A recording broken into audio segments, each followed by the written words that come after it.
তবে কি জার্মানি এখন ইউরোপের নতুন সামরিক নেতৃত্ব হতে চাইছে? ইউক্রেনে দেখা যাচ্ছে নতুন এই যুদ্ধের ইঙ্গিত। এই মুহূর্তে জার্মানি কেন ইউক্রেনে আবারও পাঠালো ভয়ঙ্কর প্যাট্রিয়ট সিস্টেম? আর এই সময়েই বা কেন, যখন যুক্তরাষ্ট্রের ট্রাম্প প্রশাসন অস্ত্র পাঠানো বন্ধ রেখেছে?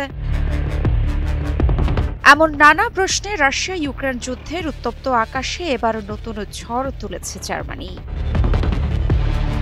কয়েক মাস আগে প্রতিশ্রুতি দিয়েছিল জার্মানি, আর এবার সেটিই বাস্তব হলো। জার্মানির পাঠানো নতুন প্যাট্রিয়ট এয়ার ডিফেন্স সিস্টেম পৌঁছে গেছে ইউক্রেনে। ইউক্রেনের প্রেসিডেন্ট জেলেনস্কি নিজেই নিশ্চিত করেছেন খবরটি।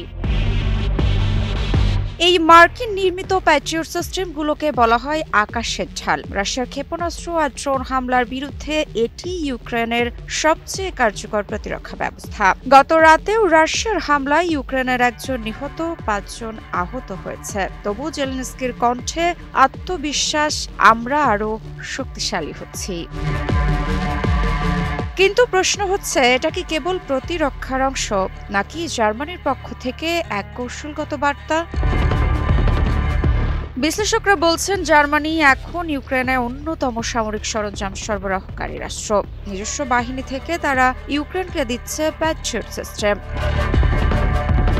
অন্যদিকে ট্রাম্প প্রশাসন দায়িত্ব নেওয়ার পর যুক্তরাষ্ট্রের সহায়তা বন্ধ।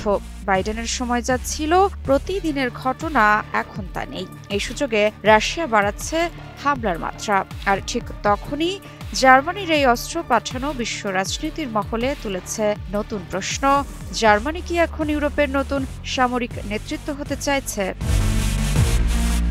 ইউক্রেন বলছে এই প্যাট্রিয়ট সিস্টেম শুধু প্রতিরক্ষা নয়, বরং তাদের বেঁচে থাকার অস্ত্র। জার্মানি বলছে এটাই তাদের দায়িত্ব। কিন্তু যুদ্ধক্ষেত্রের বাস্তবতা বলছে প্রতিটি নতুন অস্ত্র মানে নতুন হামলা, নতুন পাল্টা আঘাত।